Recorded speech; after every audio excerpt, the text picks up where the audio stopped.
Okay. Okay, looks like it's working. So, good afternoon, everybody.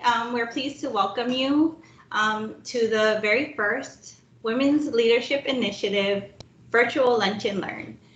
Today, we are fortunate to have Kelly Tom, Glenelle Jordan, and Elsa Siegel from Financial Summit Advisors join us to speak about financial wellness.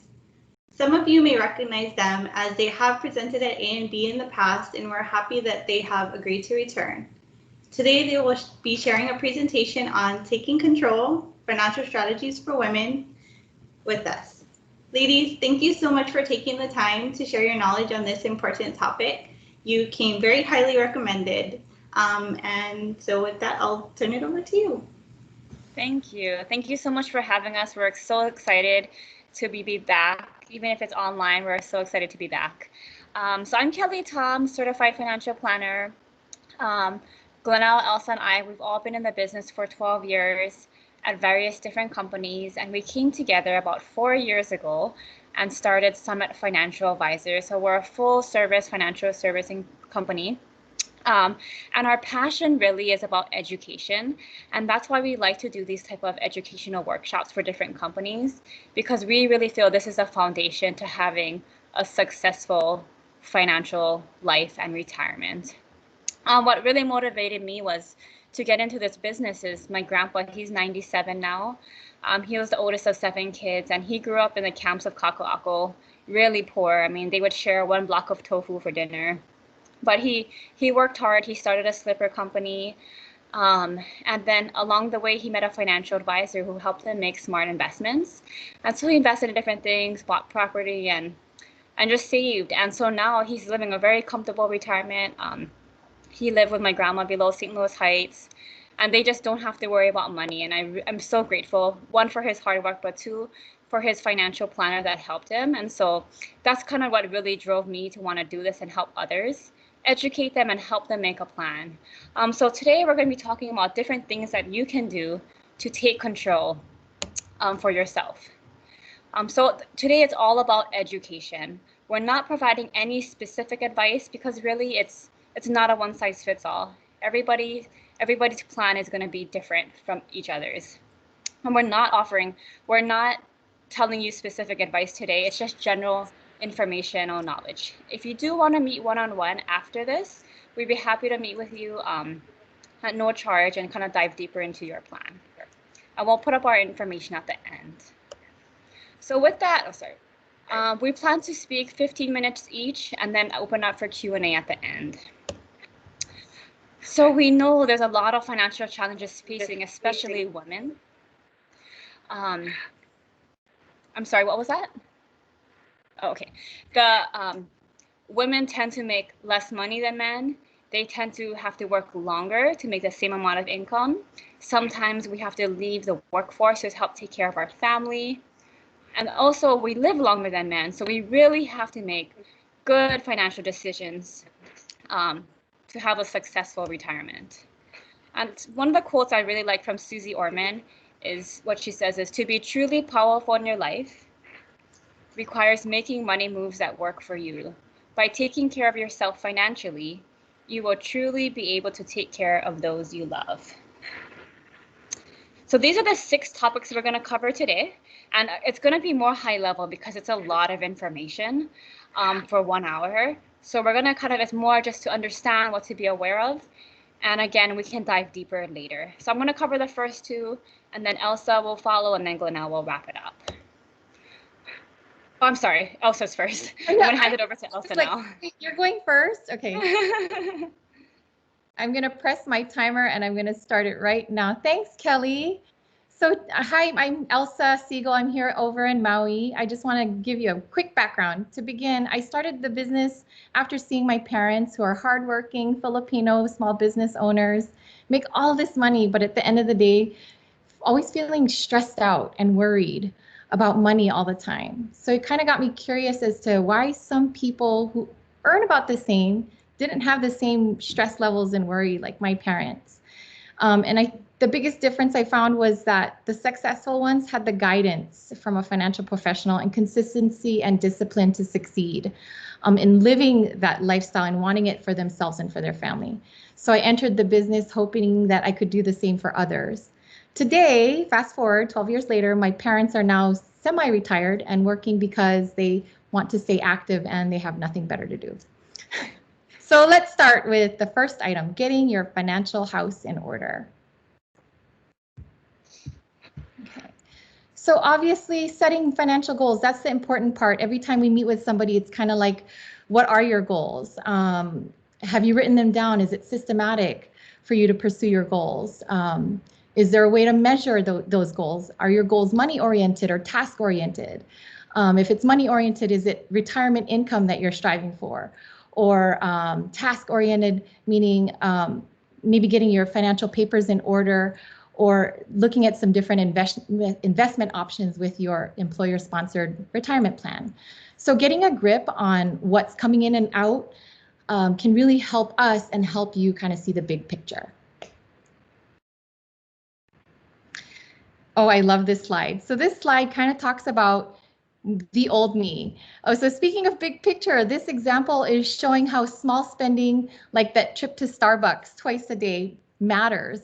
I laugh because this chart was where I was kind of trending before I met Glenelle and Kelly 12 years ago. I used to be this person that used to buy that cappuccino once in the morning and then one in the afternoon, you know, after lunch. So that equated to about $8 a day. On a monthly basis, that's about $176. So if I put that same amount of money for 25 years, that can grow to about $143,000, given an 8% annual return. So maybe for you, it's not the cappuccino or the expensive coffee, but that monthly iTunes bill or subscription that you're not using. So making small spending like that, maybe, and putting it away into something else that can give you a return on investment can make huge leaps in your retirement plan. Next slide.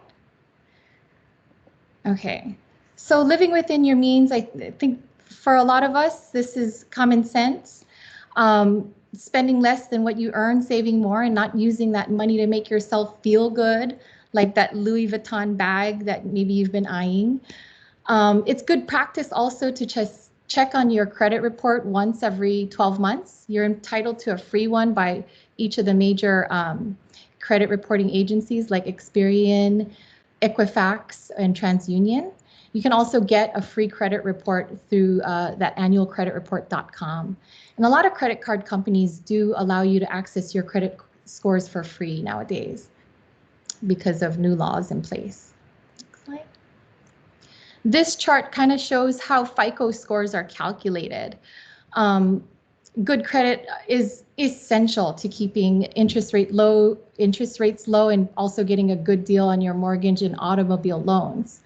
So for example, it's good practice to not go over your credit usage. So here you can see 30% on amounts owed. That's a big piece of the FICO formula.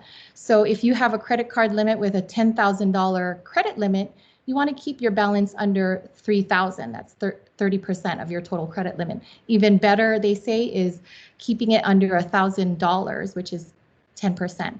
And also being on time, obviously. If you're late, even a single day late after 30 days, FICO can still consider that 30 days late, which can drop your score by, 30 points. So it's important to be on time because those are the two biggest factors, keeping your credit usage low and payment history. And then next slide talks about once you've got a handle on your debt, is having an emergency fund. It's good practice. As a rule of thumb, you want to have at least 3 to 6 months of living expenses because you want your cash reserves to be liquid and safe in the event that you do need it for that rainy day. And some of the ways you can do that is to have a savings account, a CD, or money market funds. And again, talking with a financial professional, you can figure out the best place to park your money for that rainy day. Oh, I love this slide because this talks about what happens when you procrastinate. So here's an example of Carol and Susan. Carol here decides to pay herself first. And it's important to note that committing to pay yourself first is always important to reaching your financial goals, whether it's saving for retirement or, you know, maybe a college education. But paying yourself first is always important, because if you wait till the end of the month, you might find that you don't have enough money left over to fund your first priority, which is yourself. In this example, it shows that Carol has contributed $20,000 in the first 5 years, and then kind of stops. And you can see at the end of the 10th year, the value of that $100,000 contribution ends up at $159,926. Susan, on the other hand, waited 5 years to start contributing and ends with a balance of $119,506. So although they contributed the same and have the same rate of return, the earnings are less because Susan didn't get that compounding interest, you know, in the early years. Next slide. Okay, preparing for the unexpected. So once you have your financial house under control, the next priority is to really bulletproof that plan. Having insurance can protect against loss, transfer the risk, and provide the funds, you know, that you need, much better than having friends and family set up a GoFundMe account. You know, we women are so lucky because we are now college educated and we make up over half of the labor force. So because we are earning more money and we have more assets, we have a lot at stake if something unexpected were to happen, like disability or early death. This next slide talks about how there's a 47% chance that a 30-year-old will experience a long-term disability once before age 65. And when I first got into the business, I thought that was alarming because I think you never think something like that's going to happen. I used to live in Honolulu. My husband was going to law school and I was the breadwinner. And I thought, oh my gosh, what would happen if, you know, I'm unable to earn a paycheck? How can we fund law school and our retirement accounts and, you know, all this worry? And some people don't think that your biggest asset really is your ability to earn that paycheck. It's not your house. It really is being able to bring that income in and using the skills and knowledge that you have to bring that paycheck in. So I made it a point to make sure that we were covered in the event that we were unable to bring in a paycheck.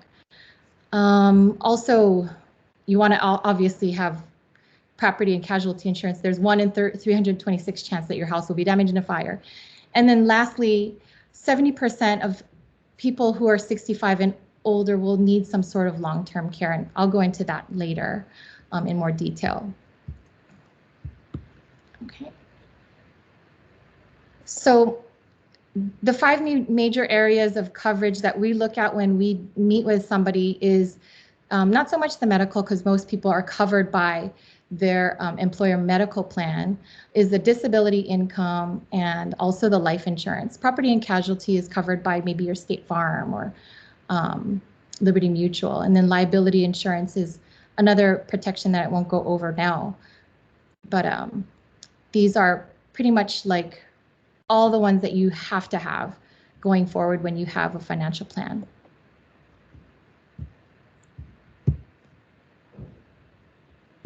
Okay, this chart just kind of shows you the odds of becoming disabled between the ages of 30 and 50. It's between 36 and 47%.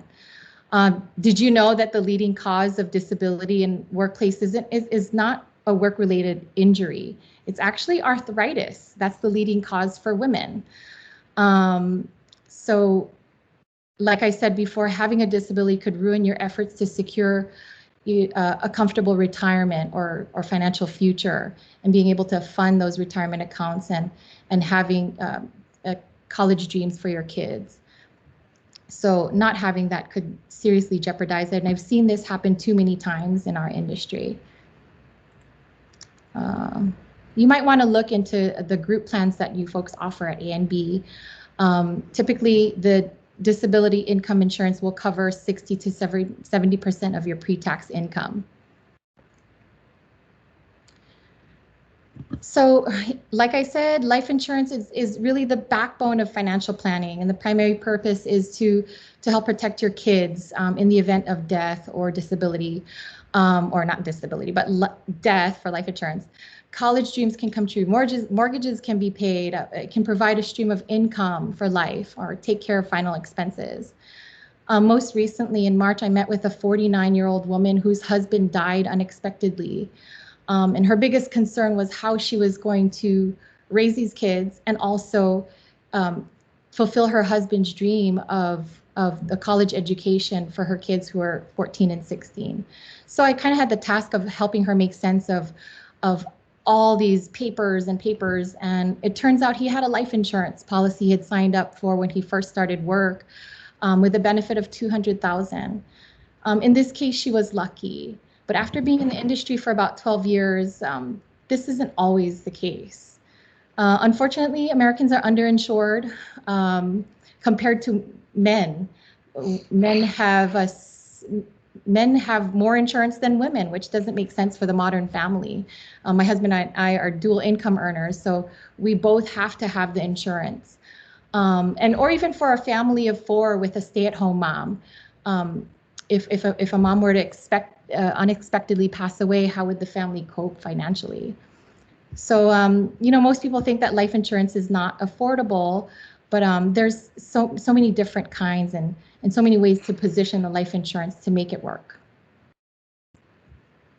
And with life insurance, age, health, and the amount of insurance is all a factor in determining the cost.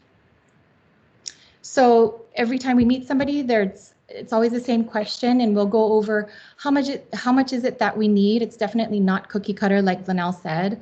It's important to do an in-depth analysis to take into account your family's lifestyle, their future needs, and what type of policy is best. Should it be a term insurance? Should it be temporary? Should it be permanent? Should it be a cash value building type of insurance? Not all of those plans work for everybody. And who should receive the death benefit? Should it go to my heirs? Should it be outside of my taxable estate?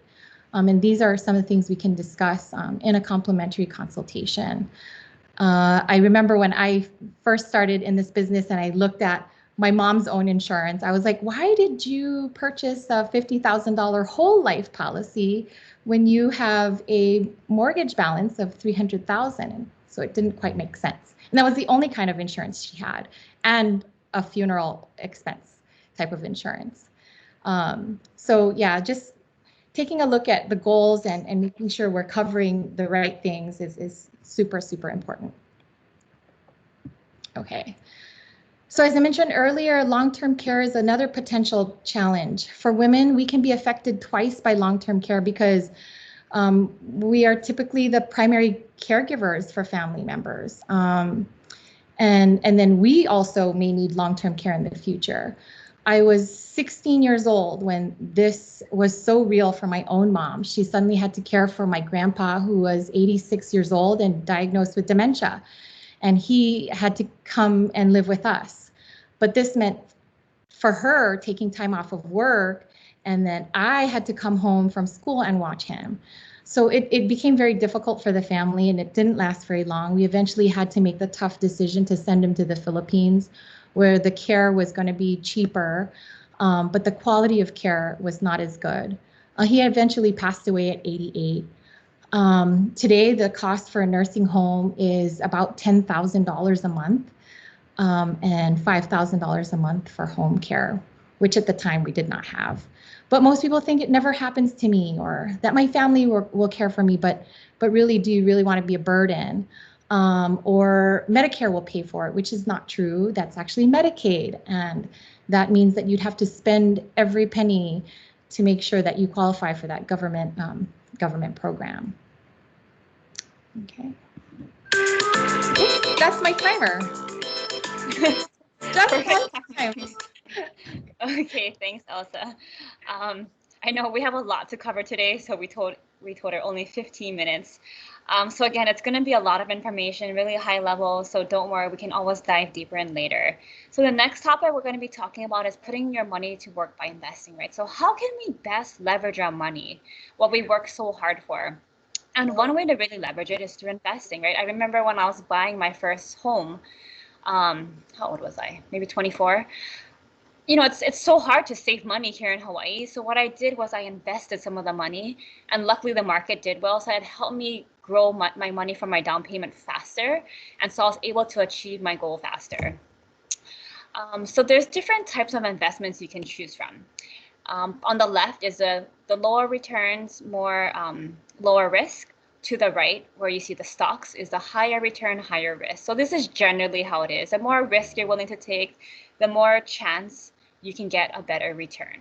But also at the same time, it's more risky, so there's better chance you can lose money as well. So best to think about what's best for your scenario. One way that we do that is through what's called a risk tolerance questionnaire. You can find that online, or if you want to shoot us an email after, we can send you one. And it basically asks you different questions about how you feel about risk, how you would react if different things in the market happened, when you need the money. And so the risk tolerance questionnaire will help you figure out your asset allocation. So how much of your total portfolio should you have in stocks? What percentage should you have in bonds? What percentage in cash? And such and such. But first and foremost, I want to cover diversification, right? We all say don't put all your eggs in one basket. And I like to think of it as, imagine you're in an elevator. Would you want to be held by one cable, or would you want to be held by 4 cables? Probably 4, right? In case one cable breaks, you have the other ones. Same thing for investments. If one investment of yours happens to not do well, you have other ones in your portfolio. So that's what we mean by diversification. So when thinking about how is your money invested, I would recommend writing down all of your investments, where it is, what it's invested in, do a risk tolerance questionnaire, and then you can kind of see, is this the right place for it? Should it be in a different type of investment with different strategies? So all of that we can also help you with offline. So here's a sample asset allocation model. So on the far right is what we call like an aggressive type of portfolio. So on the far right, this looks like somebody we would see who's maybe 25 years from retirement. They want to get the most growth possible, and so they usually invest in a lot of stocks. Stocks typically, right, the more growth. They'll still have some bonds just for some diversification. And all the way to the far left is a more conservative portfolio. And so this I typically see for people who are 5 years from retirement. They have more bonds, right, that don't fluctuate in value as much, but they still have some stocks. So these people, they're near retirement, so they don't want to be as aggressive. So they'll have more in bonds or cash. But yet still some stock, because they know retirement could be 20, 30 years and they still want some growth. So that's kind of what we mean by asset allocation models. And so I recommend you do this for your 401k, if you have a brokerage account, all their different accounts. Make sure it's balanced correctly. One of the best strategies for investing money, which you're probably doing today actually through your 401k, is called dollar cost averaging. Dollar cost averaging is where you put the same dollar amount in your account every month. So same thing like your 401k, right? If you elect 3% of your salary to go into your 401k, that same dollar amount is going in every single paycheck. And so what happens is when the market drops, when prices go down, you're getting more shares at a cheaper price. So you're getting it on sale. And then when the market goes back up, you'll be paying regular price. But in the end, you're getting more shares at an average better price. So we highly recommend this for saving for retirement, or even if you have money you just want to put away, instead of just putting a big chunk at one time. Because if that market is the market's all-time high, that's probably not the best time to put it in, right? So by putting a set dollar amount every month, you can ensure that you're getting your money in at a low point sometime. Now, when thinking about investments, you can choose stocks, right? Stocks are ownership of a company, but the problem is sometimes they get so expensive, like Google, for example, it's about $1,500. And let's say you have $5,000 to invest. You won't be able to get very many shares and have a diversified portfolio. So what you can do is get in through a mutual fund or ETF. So what the mutual fund does is investors pool their money. So they put in all their money, and the mutual fund manager goes out and buys stocks of many different companies. And now each investor put in 5,000. Each investor owns a fraction of each stock. And so now They have a pool of all these different stocks that they own a fraction of. And so this way, now you're diversified and the mutual fund manager chooses the stocks for you. With mutual funds, and you guys have this in your 401k, there's many different types. There's income-oriented ones. These are typically by utilities that give you a dividend, right? Income. Retirees, they like to have income-oriented mutual funds, income to supplement their retirement. And then there's growth-oriented mutual funds. These are typically for people who are saving for retirement and they want to just grow their portfolio. They don't care about the income along the way. They just want the good growth. They'll invest in growth-oriented ones. Then there's there's balance, right? It's a mix of both income and growth-oriented ones. And then a very common one in 401ks is target date ones, which are depending on what year you're going to retire. So for example, there's 2020, 2025, 2030, 2035, and so on. And so let's say you chose a 2040 portfolio. That means you're telling the mutual fund manager, I'm going to retire in 20 years. So what they do is they're going to choose investments that are highly growth oriented in the beginning years, like now, because they know there's 20 years until retirement. So they'll go more aggressive. And then as it gets closer to 2040, they're going to shift and add more bonds into the portfolio because they know, okay, this person's getting closer to retirement. We don't want this portfolio value to potentially fluctuate as much. So we'll scale it to be a little bit more conservative. So target dates are usually good because you don't really have to worry about it. Once you know, okay, this is when I think I'm going to retire, you set it and you can kind of forget it. Good to check on it, but it's something that you don't have to really be very hands-on about. Now, with all investments, of course, we have to think about the taxes, right? And they're taxed differently. So if your money is just in a brokerage account and you have mutual funds, stocks, bonds, or even a CD, all of these regular accounts, not retirement accounts, but just regular investment accounts, they're all taxable every year. So you're going to get a 1099 every year. Some people say, hey, I don't want to pay taxes. I already pay so much taxes. What can I do? There's municipal bonds where you don't pay taxes on the interest, Roth IRAs, where you can withdraw that money tax-free, or tax deferred. Some people say, hey, while I'm working, I'm making more income than I probably will in retirement. I'd rather pay the taxes later in retirement. Then that's where tax deferred accounts can come in handy. So an example is the 401k, right? If you choose a traditional bucket in your 401k, you're putting the money in pre-tax, all the earnings are deferred. And then when you withdraw, then you pay the taxes, which also works very similar to traditional IRAs.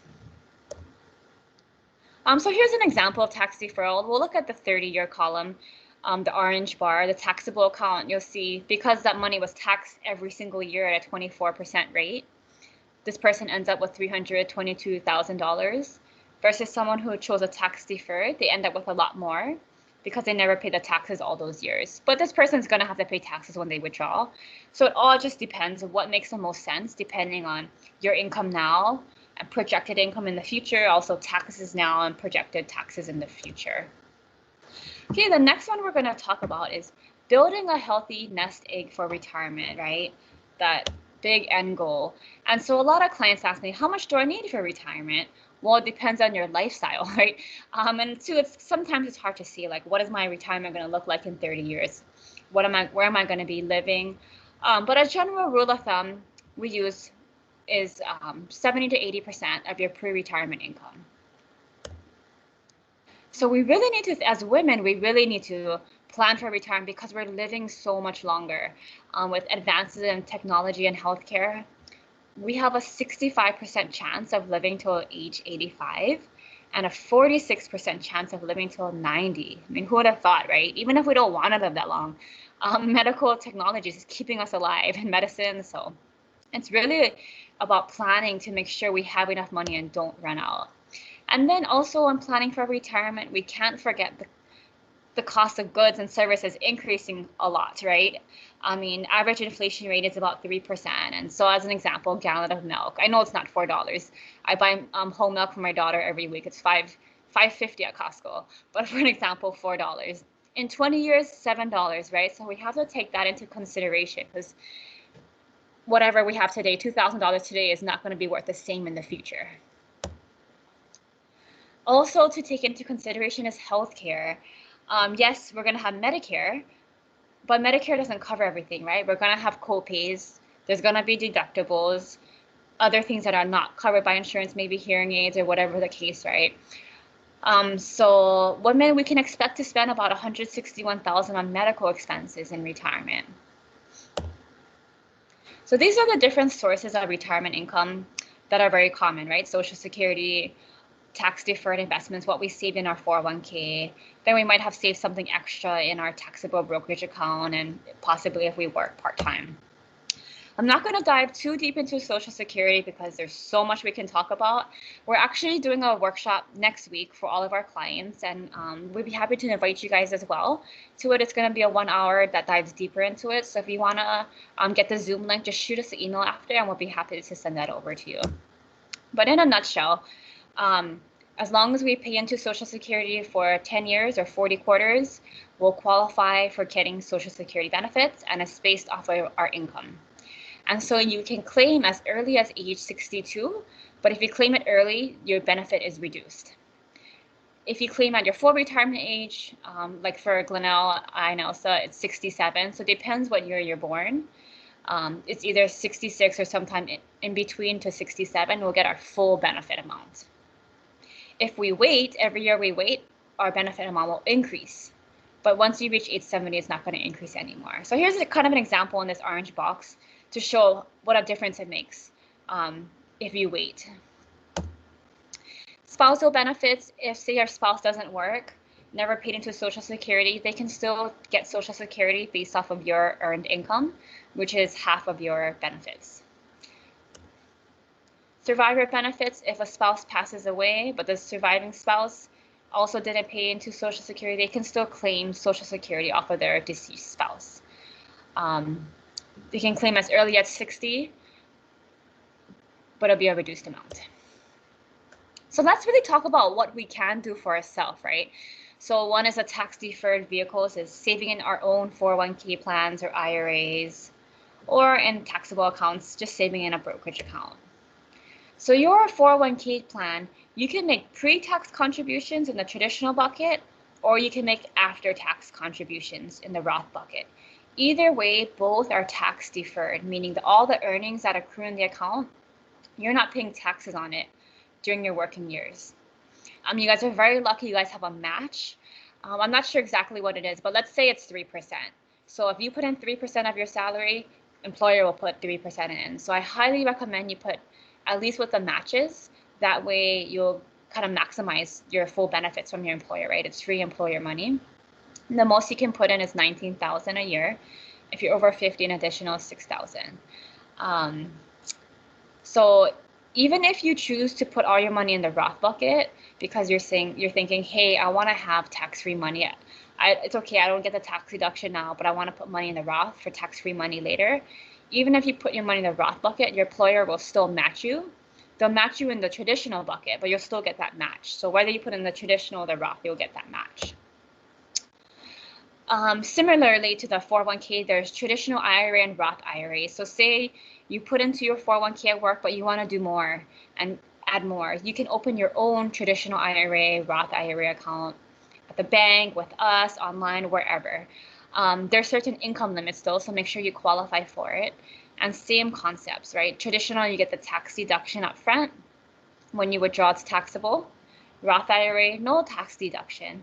But when you withdraw, everything is tax-free, and it's not subject to what's called required minimum distributions, or RMDs. So what that is for your traditional IRA, your traditional 401k, you got this tax deduction this whole time, right? The IRS is saying, hey, you never paid your taxes. I want to collect my taxes. And so at age 72, it was 70 and a half. They just changed the law last year. So at age 72, excuse me, you have to take a certain percentage of your retirement accounts out every year and pay your taxes. And they have a calculation. It starts at 3.6% and just increases substantially every year. And so for the traditional and the 401k, traditional 401k, you have to start doing the RMDs. If not, you're penalized 50%. Roth IRAs, the IRS doesn't care because you already paid your taxes, so it's not subject to the RMDs. Pensions. So many of us nowadays don't have pensions, right? Pensions are something when we retire, we get a payout, a monthly check for the rest of our life. Now, because many of us don't have pensions, it's just too expensive basically for a company to offer everybody and to maintain it. You can create your own pension with an annuity where you put money in. It can be after-tax money or pre-tax money. It's tax deferred, and the payout is basically the same thing as a pension. You get a check every month for the rest of your life, no matter how long you live. You live 40 years, doesn't matter. You get a check every single year. So this is becoming hugely popular with retirees these days because they want to make sure that they have something that they can rely on. You know, earlier we talked about how long people are living, right? I mean, the fastest growing section of our population is centenarians, right? People over 100. And so we never know how long we're going to live. And the worst thing to do is run out of money, right?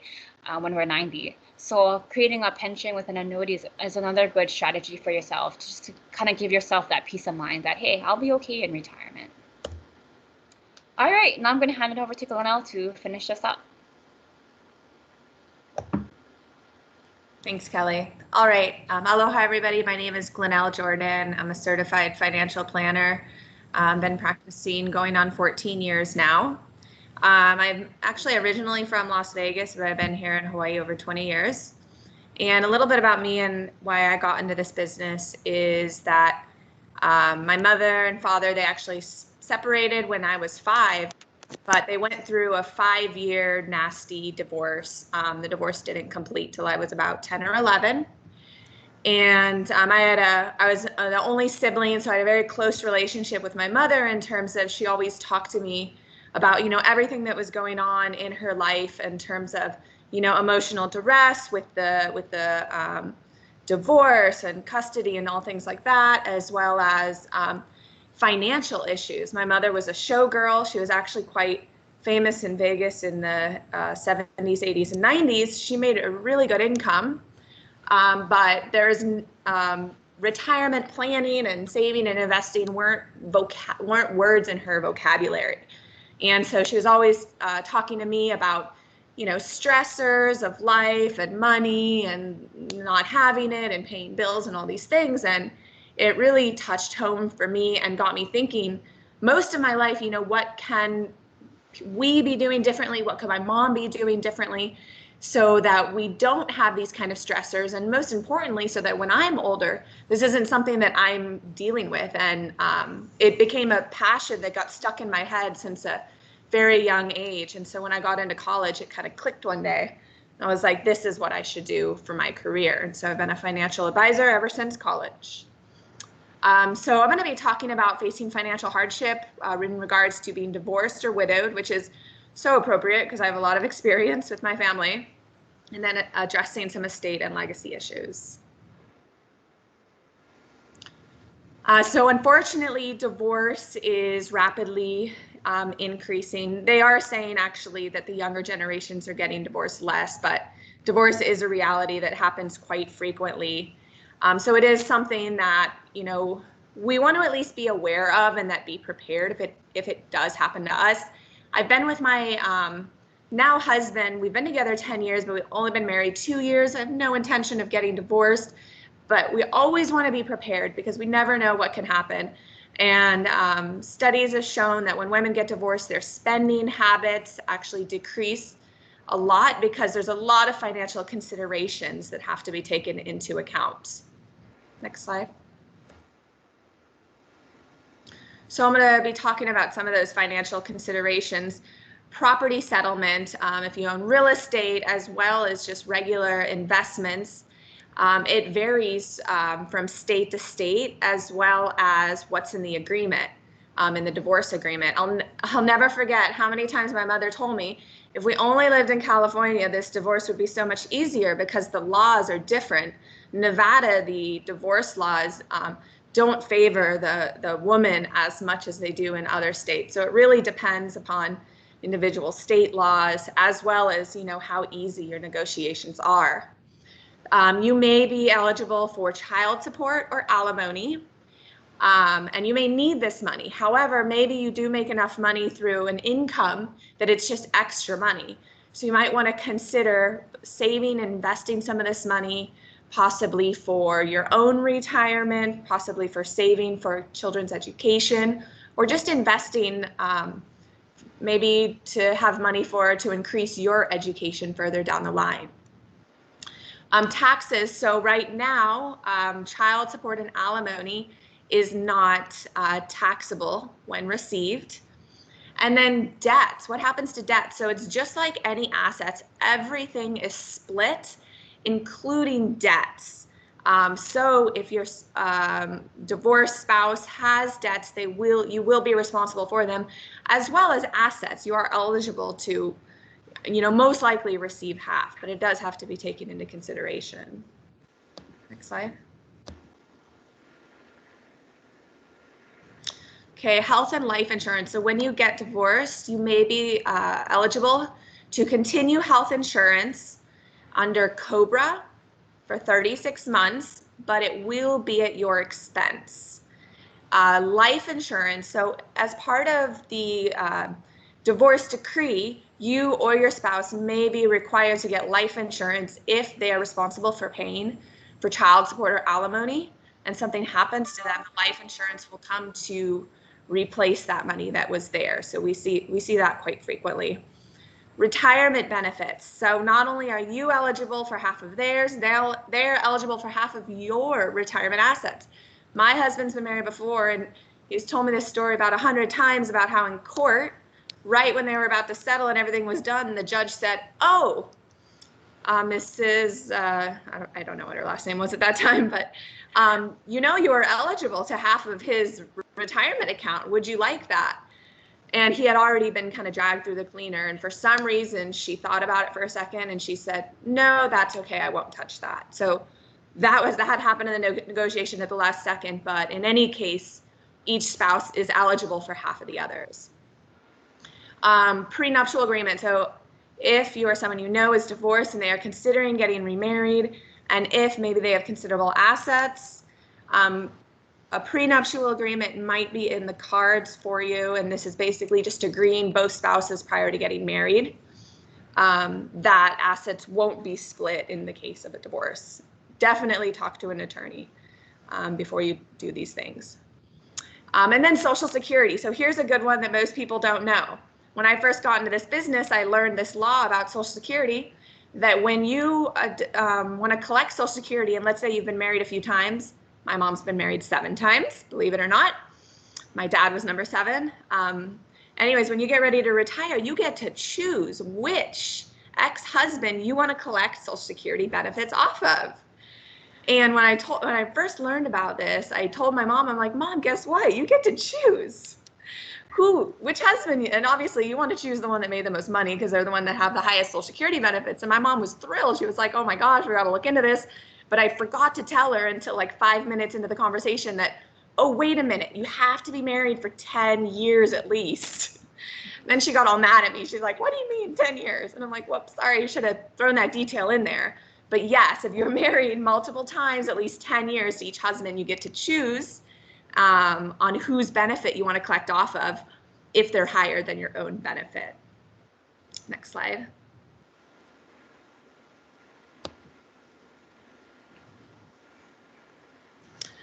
So let's talk about widowhood. Women are 3 times more likely to be widows than men. Statistics shows women live longer, and men have all sorts of jokes for why this is, but it is the reality. So my grandparents were the same age.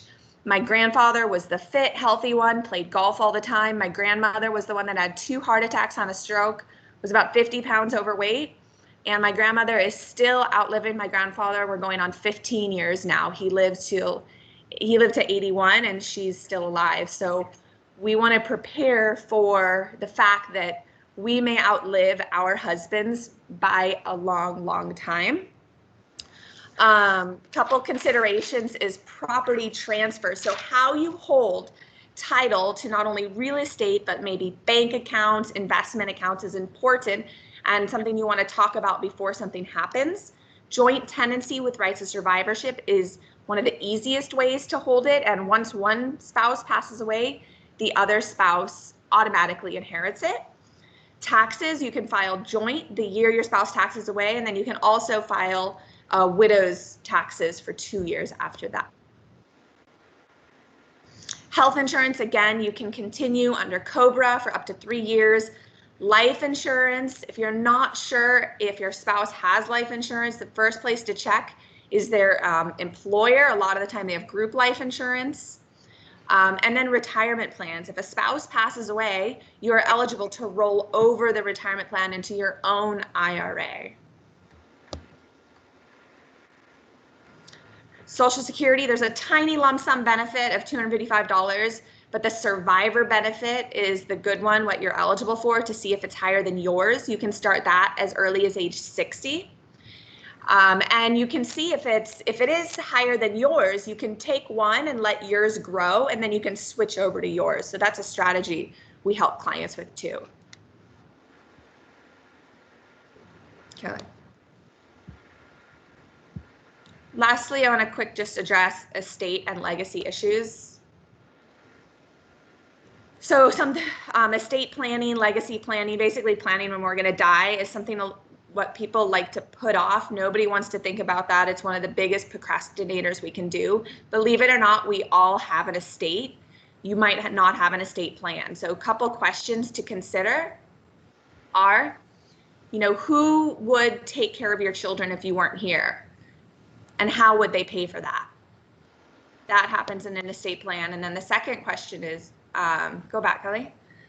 The second question would be, who's going to make major health decisions if you can't make them? And is it somebody you trust? Is it somebody, or is it a stranger? If you don't have an estate plan and you die what they call intestate, guess who gets to decide for you? The state. And a lot of the time it's not what you wanted. In addition, it's called probate, can be extremely costly, time consuming, and emotionally taxing. I've gone through it myself. It is not fun. Go on. And the basic premise, don't wait. We talked a little bit about procrastination. Now is the time to start planning. And all these things we talked about, procrastination is real and it can affect your retirement plan. Go on. I want to leave a little bit of time for questions. I see we have about 12 minutes left. We talked about a lot of stuff. We do these classes that last like 6 hours, and we talk about all these things in 45 minutes. So hopefully you were jotting down some things that maybe you want to know more about, we can help you with that on a one-on-one. We're doing a lot of Zoom appointments these days. If you do want to meet in person, we are meeting in socially distanced, safe places for people that want to meet in person. We can help you with a one-on-one consultation. There's no obligation to work with us. So we put up our email addresses. In addition, we are having that Social Security workshop next week. I think it's really interesting. If you're approaching Social Security, I encourage you to jump on it. Email either Kelly or myself, Glenelle. Email us and we can send you the invitation for that. In addition, every month we do an educational webinar on all kinds of different topics about financial planning. And if you want to be on that email list to get updates on those, let us know. And then you'll automatically be sent the link to register for those. And then Elsa is in our Maui office. So I don't know if there's any Maui people on the call today, but if you wanted to meet with Elsa, please reach out to her as well. And then I don't know if we have the capabilities to do any questions, but we wanted to open up to any questions. If you have a question, usually a lot of the time somebody else has the same thing on their mind. So it's usually helpful for the group. I see a conversation box. So if you have a question, you can either just speak or put it in the chat if there is one. Either way, yeah, please go ahead and ask questions if you have any.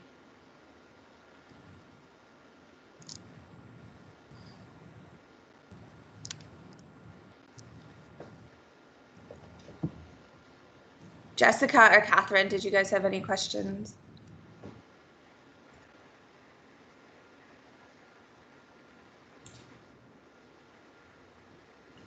I have a question. So given the situation we're in right now, right? COVID-19, and there's like so much uncertainty, like I mean, I know advice is like specifically tailored to, well, needs to be specifically tailored to your individual circumstance, but if you were to pick like the one most important thing for somebody who maybe doesn't know what to focus on right now, like what would you say is important for just in general to have right now? If you could only say one thing, what would it be?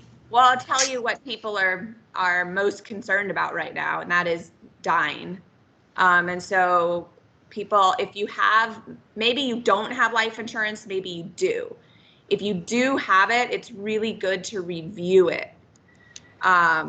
We can do complimentary reviews of your current policy. Sometimes they don't work how people thought they work.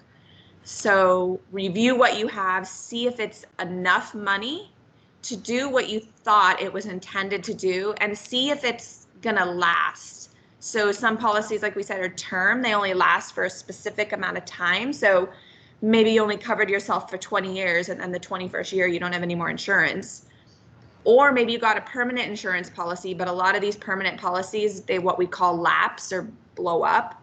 They basically run out of money and you don't have any coverage anymore in those policies. So I'd say review life insurance policies. And if you don't have life insurance, look into getting it. Kelly, Elsa, what do you guys think? Yeah, I agree with that. And the other thing, if you have time now, it's a good time to review your investments. Check out your asset allocation. There's a lot of times people, when they first started working, they invest the money and they left it and they never revisited it. And it was never reallocated. So they could be too heavy in one area. Like let's say stocks did well in the past. And so they have so much in stocks, maybe like 95% of their portfolio is stocks now, whereas when they started, it was 80. But because it did so good, they have so much in stocks. So now's a good time to really look at what you have, make sure everything is allocated how it should be. And if things need to be shifted, then do the shifts now, than waiting another 20 years and saying, oh, what about that account? Good point. Great, thank you. If anybody else has any questions, if you wanted to keep it anonymous, feel free to email it to myself or Jessica, or you can just pop it in the chat.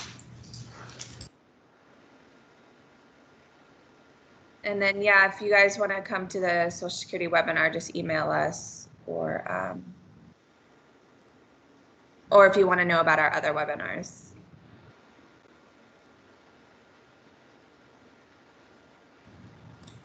Jessica has popped their email addresses in the chat, and I also took a screenshot of it too, so we can send that out to everybody as well. Well, thank you so much. And then if you get feedback and people are like, oh, I really like this topic, I'd like to go more into that, so we could do separate workshops on more specific topics, go into more detail on some things. Really, everything you heard about today, we could spend like 2 hours on each topic. Yeah. I did receive an anonymous question. Mm-hmm. So it says, I've heard people say, even jokingly, that Social Security will probably not be available for young people by the time we reach retirement age. Do you think this may be true? Kelly? Yes, that's a good question. Because as it stands now, Social Security is projected to run out of money in 2034, which is not that far away. Also, right now, Trump is trying to get rid of the payroll tax or defer the payroll tax. And if he gets elected, not for this year. If he does that, then that's that much less money going into Social Security. So there's a lot of uncertainty. I don't think it's going to go away entirely because there's so many people relying on it. It was actually never intended to be that way. It's supposed to just be like, because actually when it was first established by was it Roosevelt back in 2035, it was more insurance for living too long. A life expectancy was, what was it now? 62 and you can collect at 65 or something like that. So most people didn't actually collect on Social Security, but now that people are relying on it so much, I don't think they can get rid of it because there's going to be a lot more problems. If anything, what they're going to do, I think, is either increase the payroll tax, because right now we pay 7.65 as an employee, and then our employer, say Alexander Baldwin, pays 7.65 into the fund. I wouldn't be surprised if they increase that percentage, or if they push back the age when we can collect. So right now, like for many of us, our full retirement age is 67. I wouldn't be surprised if they push that back to 68 or 69. And that's fair because we're living longer, right? We're going to be collecting that much longer. So that's also another option. Because also what they did, I don't know, a couple of years ago is they got rid of some of the strategies for married couples. Before they could do file and suspend, where they could pull benefit off of their spouse and then have their benefit grow. Now you can't use that strategy. So there's different things that they're changing. So I think they're going to be changing some things, but I think it's still going to be around in some way.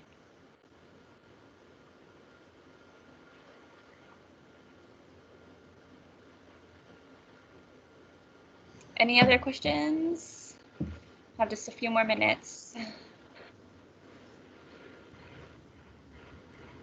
Hi, this is Jessica. So I had a question. You talked about, choosing a traditional versus Roth in your 401k or your IRA. And obviously it's tailored to the person on whether they, have the money to be able to pay tax now and that kind of thing. But if you're able to do Roth, how do you guys typically handle that in suggesting for your clients? Do you have them do all Roth or some sort of split between Roth and traditional? Thank you for that question. Policy? Did you want to go, Glenna? Sorry, go ahead. You can. You talked about it. You can talk. Oh, okay. Yeah, thank you for that question. Yeah, it really depends on each person. I would say in general, if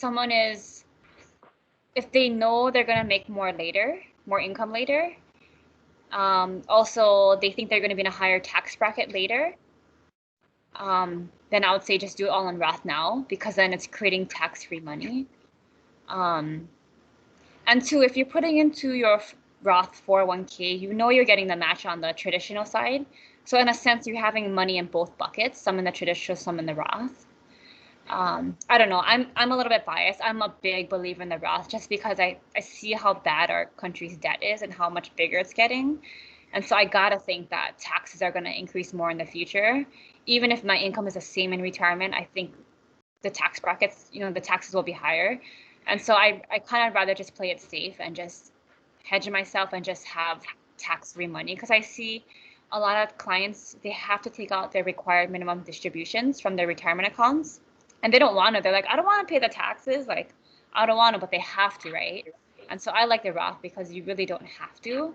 Also, too, when you pass away and pass it down, it goes tax-free to your kids. If you have a lot of traditional IRA, traditional 401k money, and you pass away, all that money is taxable. Say it goes to your spouse first, but say your spouse passes, it goes to your kids. Once it goes to your kids have 10 years to take it out, no more than that now. And so if that's a big chunk of money, that's a lot of taxes that your kids are going to have to pay. And so that's why I like the Roth side. But yes, again, it just depends on each individual situation. Sometimes it does make sense to split it.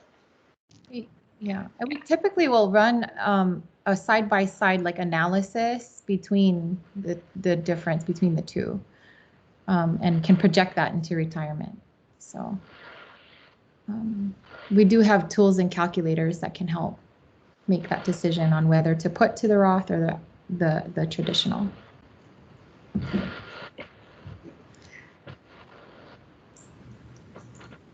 Okay, it looks like we're at the top of the hour, so we will make sure that everybody gets your guys' email addresses so they can sign up for the workshops that you mentioned. If they're also interested in a consultation, is that okay to just email you directly as well? Yep, great. They can email any one of us. Okay, great. Thank you so much for your time, ladies. I think you guys shared a lot of valuable information, and I know I myself, I'm interested in several of those topics that you shared, so I'm sure others are as well. So thank you. You're welcome. Thank you for having us. Everybody, stay safe. Thank you. Bye. Bye. Thank you. That was awesome. Thank you. Bye.